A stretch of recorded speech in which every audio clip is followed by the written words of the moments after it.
Ethan Gray walked into the lobby of the Silverline building on a steel-gray Monday morning. The place gleamed like it had been polished with money and perfect lies. The glass floor reflected the flag bearing the company logo, a silver circle encircling a streak of blue light, which stood for transparency and humanity. To Ethan's eyes, it looked like a hollow halo. "Welcome to Silverline," the receptionist's voice rang out brightly, as if programmed never to tire. Ethan smiled, signed the paperwork, and tucked the real card, the one bearing the last name Cole, in his wallet. He had been preparing for this moment for 6 months. Cropped hair, a fake resume, a temporary address in Brooklyn. No one knew he was the only son of Richard Cole, the legendary founder whom Fortune magazine once called the soul of American corporate ethics. "This company is about more than just making profits," his father had said. "We create trust." The words were etched into Ethan's mind like scripture, until the day he died, and Silverline became a PR mecca. The open office, white walls, black chairs, everything bright, except for one thing: real people. The employees laughed, spoke in corporate tones, held recycled coffee cups printed with the slogan, "Integrity First." But their eyes were tired. Each one was a walking billboard. "Are you new?" a female voice said behind him. Ethan turned around. Grace Turner, head of PR. Navy blazer, eyes as sharp as a scanner. "Yes, I'm Ethan Gray, communications intern." "Oh, that's cute. You'll learn 2 things here: how to work fast, and how not to ask too many questions." She spoke and left, leaving behind a cold scent of perfume, and Ethan stood still, his heart beating fast. Not because of fear, but because he had seen the first truth. Silverline was not as transparent as his father had believed. At noon, he sat alone in the cafeteria. The tables and chairs were shiny. The salad was organic. The employees ate as fast as robots. Another intern whispered, "I heard that CFO Marcus Hale is about to replace Trent as CEO. He has no heart, but he has a strategy." Another chuckled, "Hearts only hinder profits." Ethan was silent, but inside he felt a pang. Such words, his father had warned him, were now being spoken in the company that bore his father's name. In the afternoon, Grace assigned him to write the content for an internal promotional campaign, "Silverline, We Are Family." Ethan chuckled when he read the headline. In this office, everyone looked at each other with polite smiles, the kind of family that only existed when the cameras were rolling. He sat down and typed, "We don't just work together. We share the same beliefs." Then deleted, rewrote, "Trust isn't a slogan. It's how we treat each other when no one is looking." A colleague glanced over and grimaced. "That won't get past Marcus. He likes something that sounds more positive." "More positive?" Ethan asked. "Yeah, like, we are the guiding light.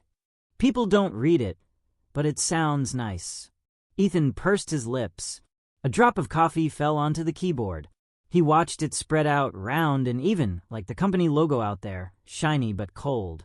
When the clock struck 8 p.m., the office was still lit. People were still smiling, still typing away as if saving the world. Ethan left, passing through a hallway filled with pictures of star employees hugging and laughing. Under each photo was a quote printed in silver font: "Morality is our energy." He stopped before the largest photo. Richard Cole, his father, shaking Marcus Hale's hand. They both smiled. A perfect smile. But Ethan remembered it clearly. The photo had been taken a week before his father died of a stroke in his office, after a closed-door financial meeting with Marcus himself. Beneath the photo were the words in metal: "A company built on integrity." Ethan stared at it. The reflected light made the words tremble, as if they were about to melt. For a moment, he felt a shiver run down his spine. Not from the cold, but from the thought, maybe this place doesn't need the truth. It just needs someone to keep acting. On the way to the parking lot, he heard the murmur of 2 security guards smoking cigarettes. I heard that programmer was fired for discovering something in the reporting system. The data was tweaked for beauty. The big guys get rid of it quickly. Yeah, Silverline, the ethics are as high as the sky. It just never lands. Ethan paused. The cold wind blew across the logo, making the light tremble. He looked up at the 47-story building, the one his father once said would illuminate the business world with transparency. Now, it looked like an ISO-certified church of lies. He stood there, alone in the yellow lights of Wall Street, clutching his backpack. A sentence echoed in his mind, thin as a knife. If my father built heaven, then who turned it into hell? And somewhere high up, through the frosted glass, a figure was looking down, Marcus Hale, with an unreadable smile, as if he knew heaven had just had a stranger enter. By the end of his first week, Ethan Gray had learned the company's unspoken slogan. Smile. Deliver. Don't ask. Silverline was immaculate on the surface. Every wall whispering optimism, every screen looping motivational videos about ethics in motion. But beneath the hum of productivity, something about the place felt choreographed, too polished, too still. Every morning began the same way. At 8 a.m., employees streamed through the revolving doors like actors entering a stage.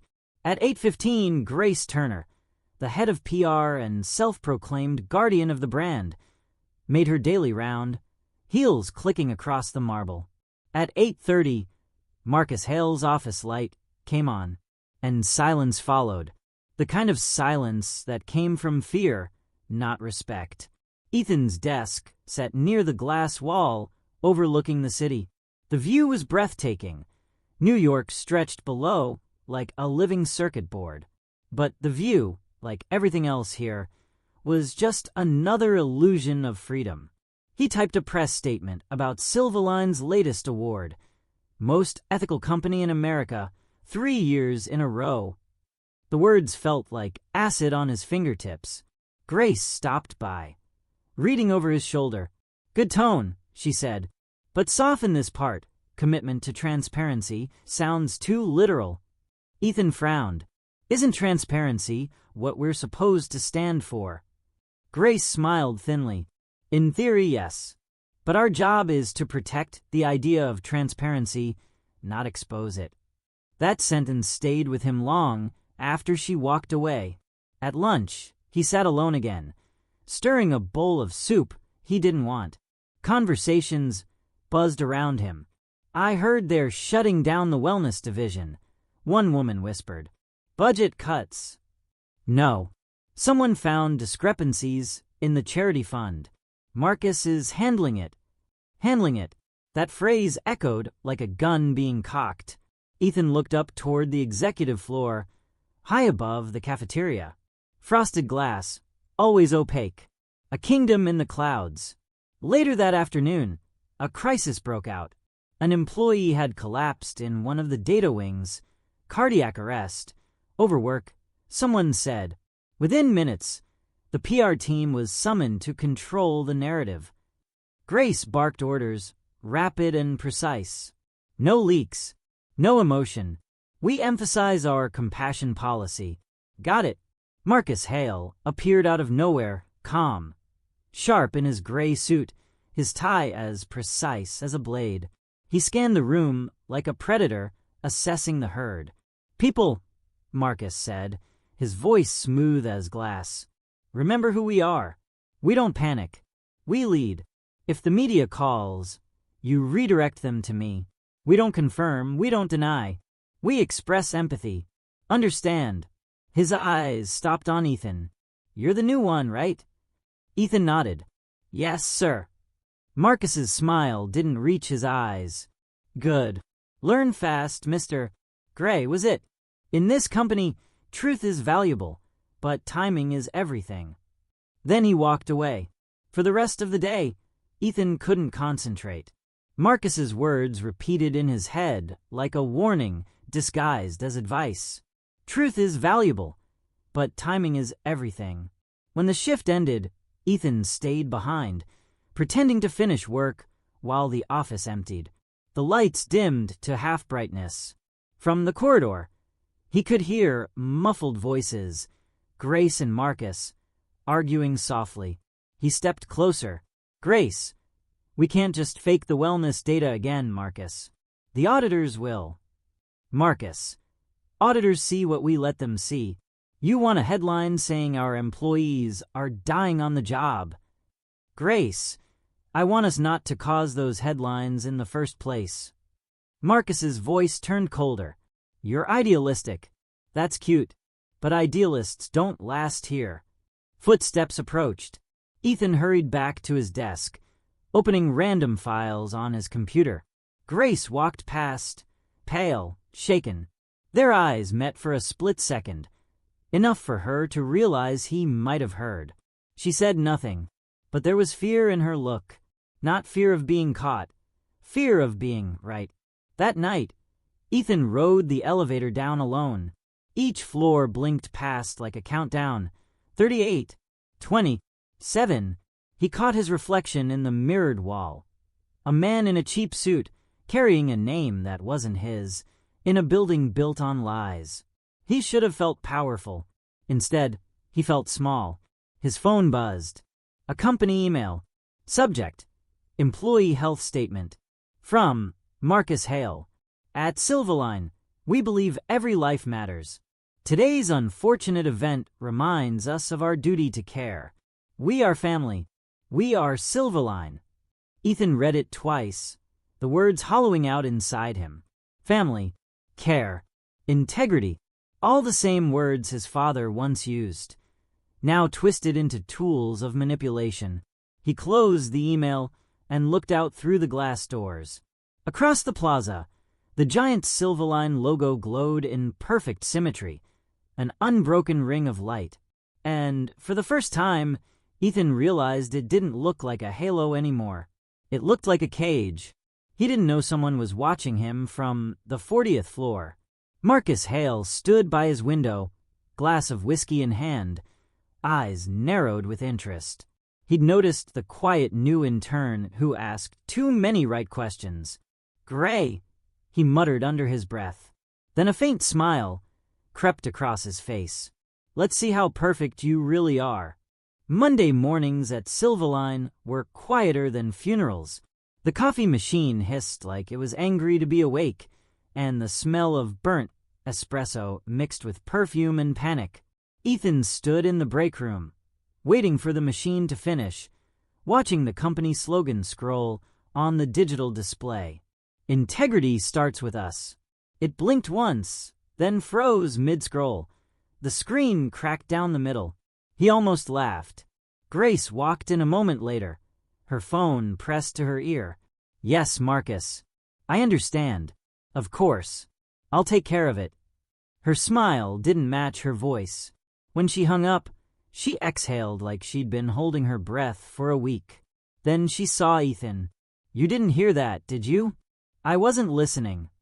That's good, she said flatly. You'll fit in perfectly here. She poured coffee, black, no sugar, the kind of bitterness that keeps you from sleeping or remembering.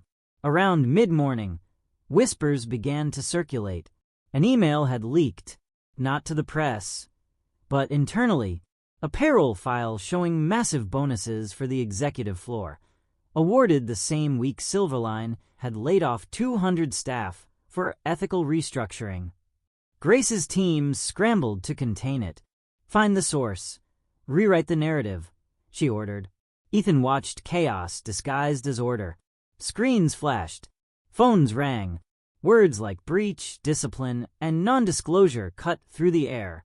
Marcus appeared again, calm as if the fire was part of the show. Control the perception, he said. Not the truth. Perception lasts longer.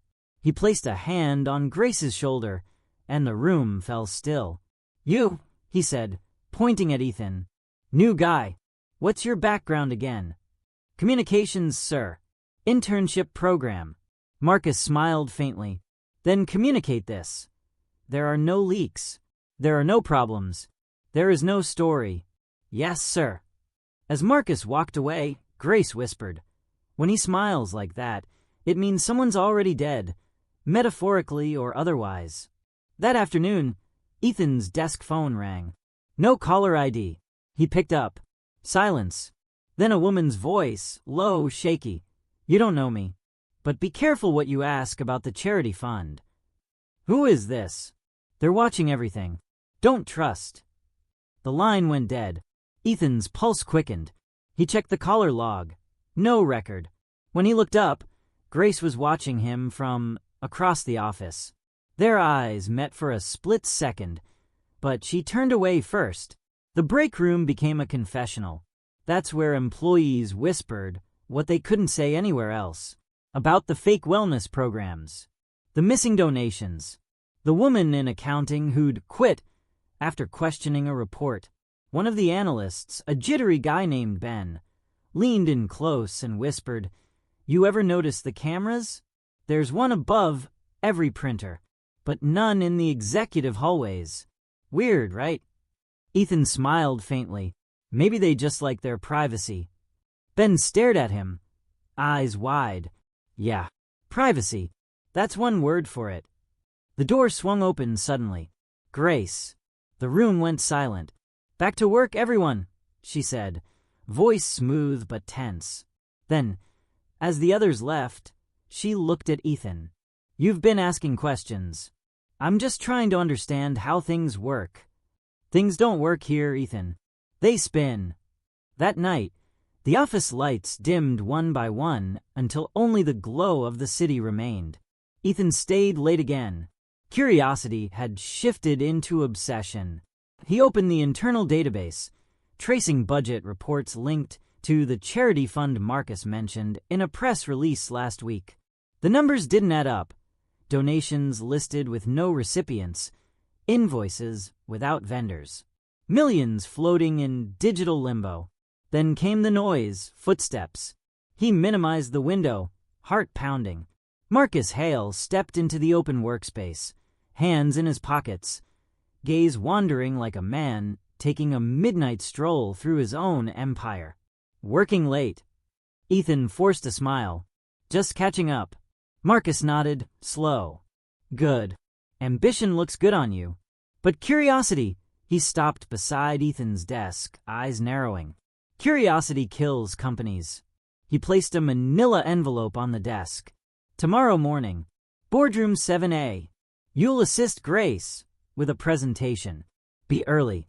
Punctuality impresses me." And then he left, leaving behind the faint scent of bourbon and warning. Ethan didn't open the envelope until Marcus's footsteps disappeared completely. Inside were slides, data on Silverline's ethics index. Dozens of charts, all glowing green. Too green, perfect to the point of fiction. At the bottom of the last page, prepared by Grace Turner, authorized by Marcus Hale. Ethan leaned back, staring at the ceiling. He could hear the hum of the air vents, the mechanical heartbeat of a company pretending to be alive. He thought of his father, the speeches about integrity, the awards, the applause. What would Richard Cole say if he saw this place now? Maybe he already knew. The lights flickered once, then went out completely, leaving Ethan alone in the half-dark. From the far end of the hall, a figure moved, a cleaner maybe, but the silhouette paused too long, staring in his direction before turning away. For the first time since he entered Silverline, Ethan felt genuinely afraid. He packed his things and walked out. In the elevator mirror, he barely recognized himself. A man who'd come to observe. Now trapped inside the system, he wanted to understand. As the doors opened to the lobby, he heard faint voices near the security desk. That in turn, what's his name? Gray. Marcus wants to keep an eye on him. Then a laugh. Silverline's full of cameras. He won't even notice. Ethan stepped out into the night, the city lights blurring through the glass. He looked up at the Silverline Tower, the halo still shining, flawless, untouchable. But he knew now, it wasn't a halo at all.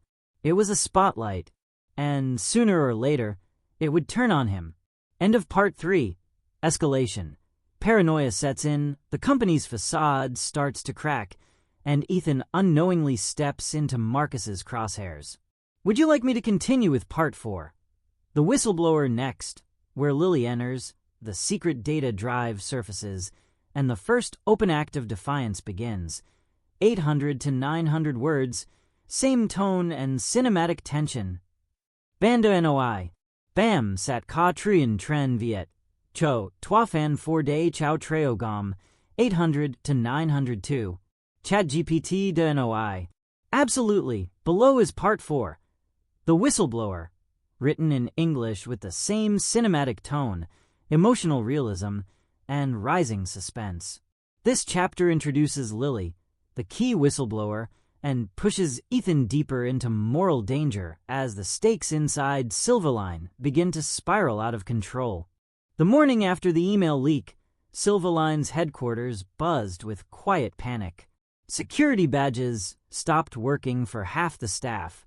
IT teams prowled the halls, scanning laptops like surgeons looking for a tumor. Every monitor flashed the same memo. Data integrity review in progress. Please cooperate. Ethan watched the words crawl across the screen and thought, integrity is the last thing they're reviewing. Grace passed his desk, face sharp with exhaustion. Don't log into anything you don't need to, she murmured. They're tracing keystrokes. Why? Ethan asked. Because someone somewhere is trying to tell the truth. She moved on before he could respond. That afternoon, he met her. Lily Nguyen, software engineer, 26, tired eyes behind square glasses. She looked like she hadn't slept in days. She approached his desk cautiously, holding a paper cup of coffee like a peace offering. You're the new guy, right? Apparently, that's my defining trait, Ethan said. She smiled faintly. You don't talk like them. Is that good or bad?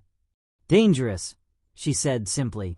Meet me in the server room at 6, after the cameras shut down for maintenance.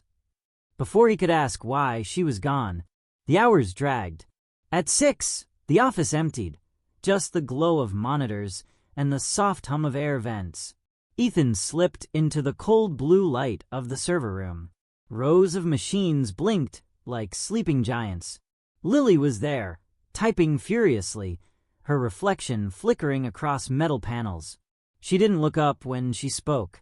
I've been monitoring internal databases for months. The charity fund, Project Kindlight, it's a shell. Money comes in, disappears, and reappears as consulting expenses. Millions, all signed off by Marcus Hale. Ethan's stomach tightened. You're sure? I have proof, but if I release it, they'll erase me before the data even uploads. She pulled a small flash drive from her pocket, a silver rectangle marked with a single blue line.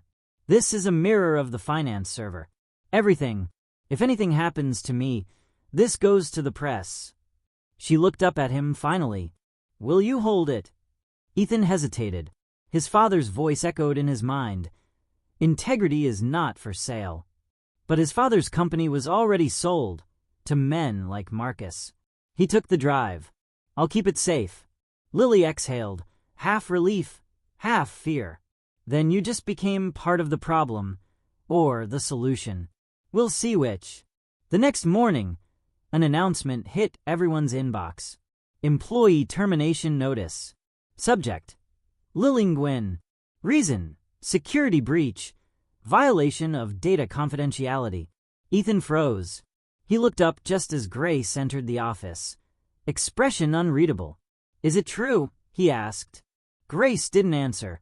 She just said softly, delete anything you have from her. Now. I can't, he said. Grace's eyes flashed. Ethan, listen to me. Marcus already suspects you. He's having people followed. If he finds anything, I won't hide it. Ethan cut in. Not this time. Grace's voice dropped to a whisper. You think you're the first person who's tried to expose him? He buries people under NDAs and lawsuits. You'll lose everything. Ethan's reply was quiet, but certain.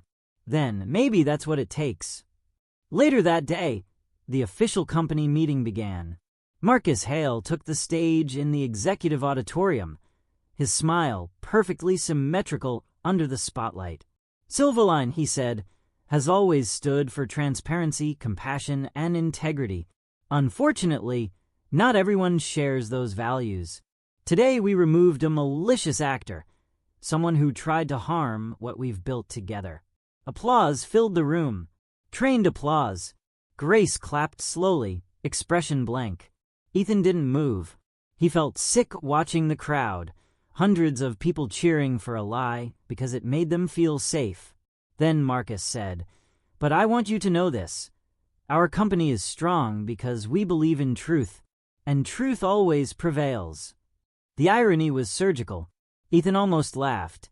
Across the room, Marcus's eyes met his for a fraction of a second. And in that glance, Ethan knew Marcus was testing him.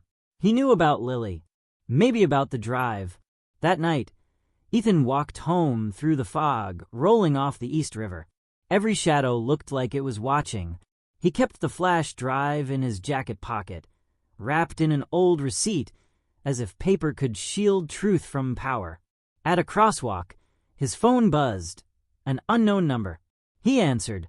A man's voice, calm, steady. "You shouldn't have taken what's not yours." Ethan's pulse spiked. "Who is this?" "You think you're doing the right thing. So did your father. Look how he ended." The line went dead. Ethan stood there, frozen, the city roaring around him. The message wasn't random.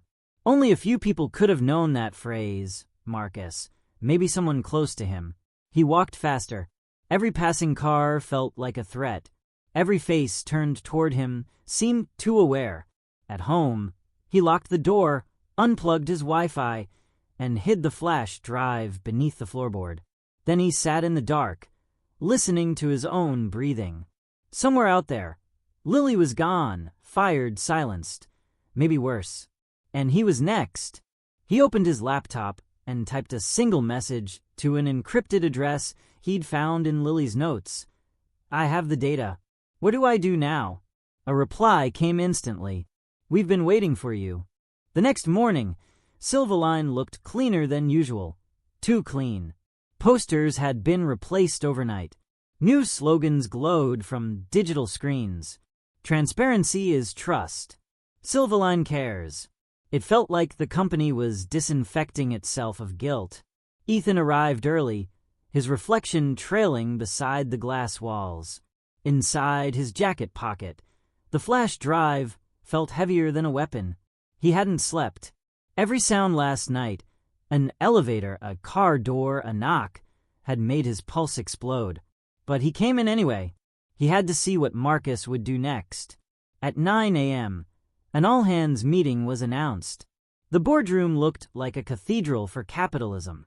Floor-to-ceiling windows, long glass table, and the skyline glittering like worshippers. Marcus Hale stood at the head, sleeves rolled up, the picture of calm authority. Grace sat across from him, expression neutral, but fingers clenched on her notepad. Ethan stood near the corner, taking notes as the junior assistant. Invisible, exactly how Marcus liked his pawns. "Ladies and gentlemen," Marcus began, his voice rich and steady, "Silverline is not in crisis. Silverline is being tested." He paced slowly. "The recent breach has shown us something valuable, that people envy us. They want to tear down what they can't become."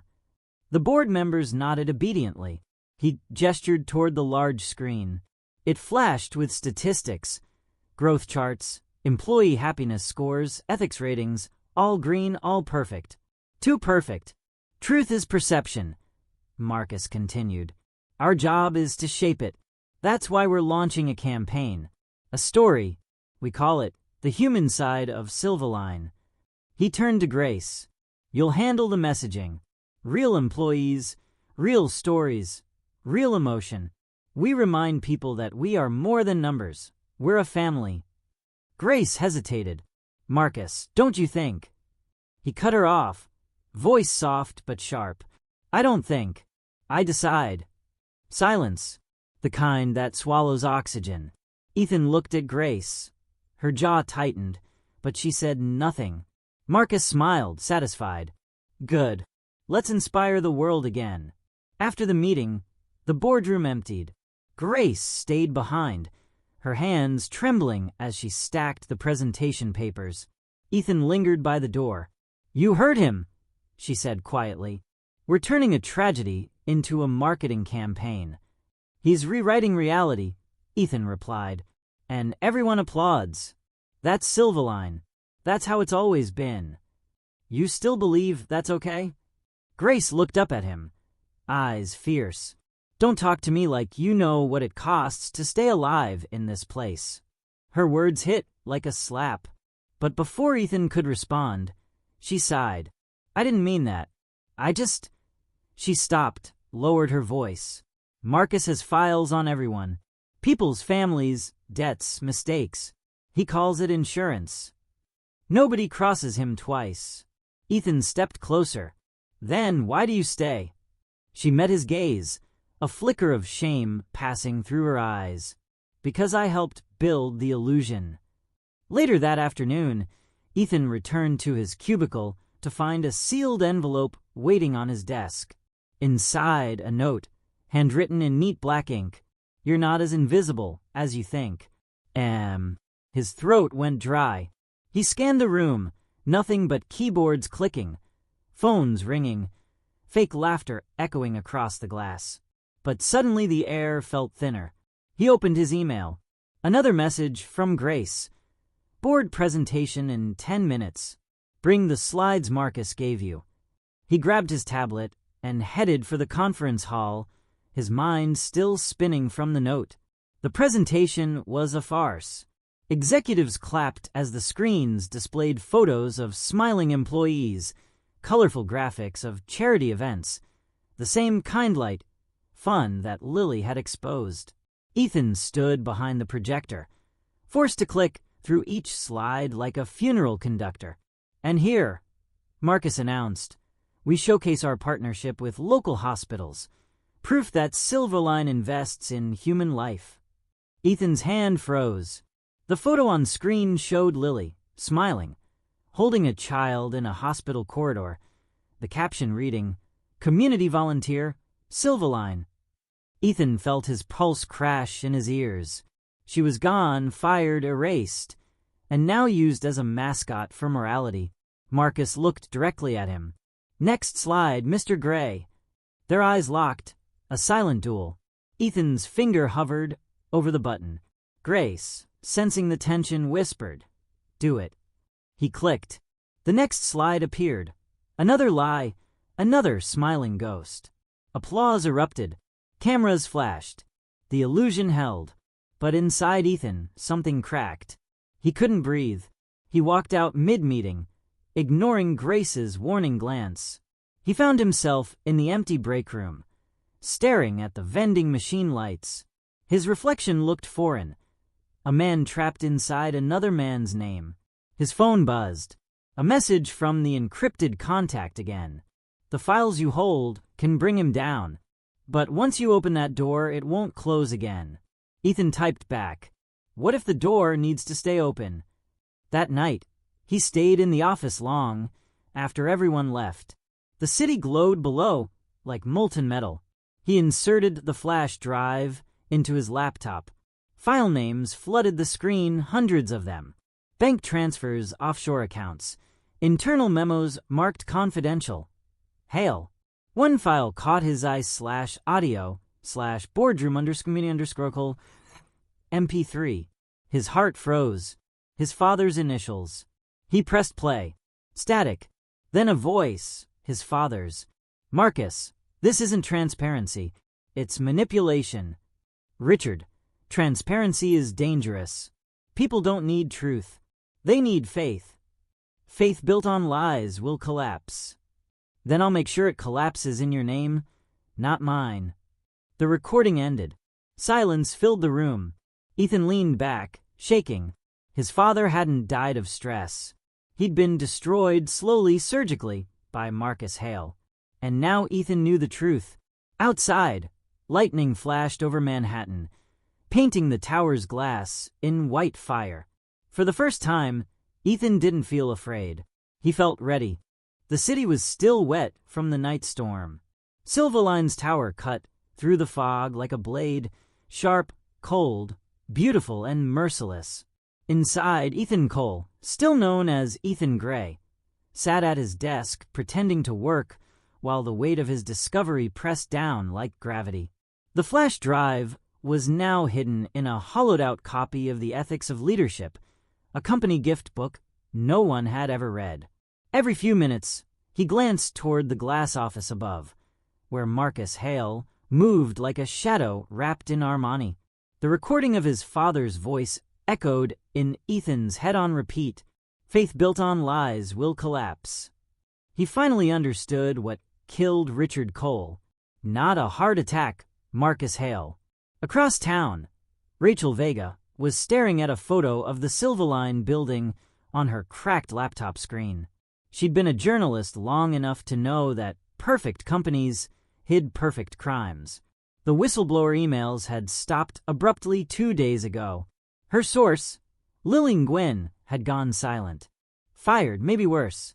But the last message Lily sent read only. Someone inside has the proof. Name Gray. Rachel closed the laptop, grabbed her recorder, and headed into the storm. That afternoon, Ethan was summoned to Grace's office. She sat by the window, chain-smoking in silence, something forbidden inside Silverline.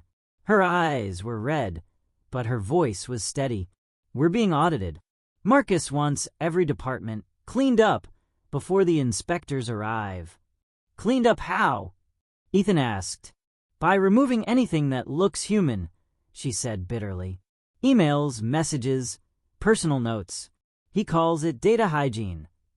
Grace crushed the cigarette in a glass mug. There's more. Someone's been asking questions. A journalist. Rachel Vega. Independent. Ethan's pulse jumped. What kind of questions? The right kind, Grace said. About Kindlight. About Marcus.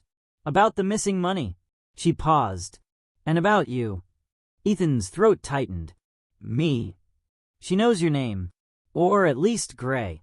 She's reaching out through back channels. Marcus found out this morning. Grace leaned forward. Listen to me. If she contacts you, you didn't hear from me. You never met Lily. You know nothing. Understood. But Ethan didn't nod. Grace, he said quietly. You told me once Marcus keeps insurance on everyone. What does he have on you? Her gaze drifted to the skyline. A mistake I can't erase. Then softer. Don't let him make you part of his story. That evening, as rain lashed against the glass, Ethan stayed late again. The office was half dark, humming with the loneliness of power. He was scrolling through archived files when his work phone buzzed. A text from an unknown number. If you're Gray, meet me outside Café Marlowe at 8. Bring nothing. Ethan hesitated. The rational side, scream trap, but curiosity or conscience, or both, pushed him out the door. Café Marlowe, Lower Manhattan. Dim lights, smell of burnt espresso, and old paperbacks. Rachel Vega sat in the corner booth, leather jacket, rainwater glistening on her hair. She looked like someone who'd fought too many wars and stopped counting the scars. You came, she said, voice low. Ethan slid into the seat opposite. You shouldn't have used my name. I didn't. Lily did. Before she disappeared. He froze. What do you know about her? Rachel studied him. Enough to know she was trying to protect something. Or someone. She leaned closer. I'm not here to publish headlines. I'm here because your company's lie is killing people. I want the truth, Ethan, whatever it is you're hiding. For a moment, he couldn't breathe. No one had said his real name in months. How do you know who I am? He whispered. Rachel smirked faintly. You look like a man pretending not to belong. It's obvious. Ethan looked down at his hands. If I tell you what I know, You'll destroy Silverline. Rachel replied, No, they've already destroyed it. I'll just make people see it. Silence stretched between them, thick with storm and consequence. Then Ethan said, I have a file. Proof of the fund's fraud, Marcus's manipulation, and he hesitated.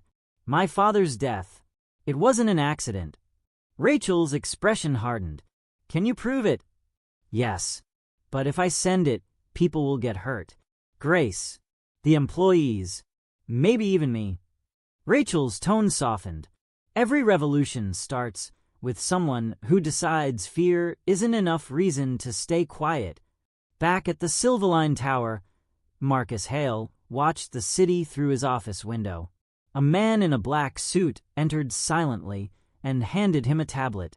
On screen, grainy footage from an outside cafe showed Ethan and Rachel talking. Marcus's lips curved into a slow smile. Well, he murmured, the heir finally chooses a side. He dismissed the security officer with a nod and poured himself a drink. Let's see how far our idealist is willing to go. Ethan returned home near midnight, rain dripping from his coat. The apartment was silent, too silent. When he turned on the lights, his laptop screen glowed awake on its own. A new email waited in his inbox. No sender, no subject, only one line. You've been compromised. His phone buzzed next. Grace calling. Her voice trembled. Ethan, don't go back to the office tomorrow. Marcus knows everything. The drive. Lily. Rachel. He's going to make you disappear on paper. Like her. The line crackled. Then a click. Silence. Ethan stood in the middle of the room, drenched, shaking. The city thundered outside like judgment itself. He looked at his father's photo on the shelf, smiling confident, unaware of the monster he'd built. For the first time, Ethan realized he wasn't just fighting Marcus. He was fighting his father's ghost. And ghosts don't die easily. Part 2 is still on the channel. Please watch and follow.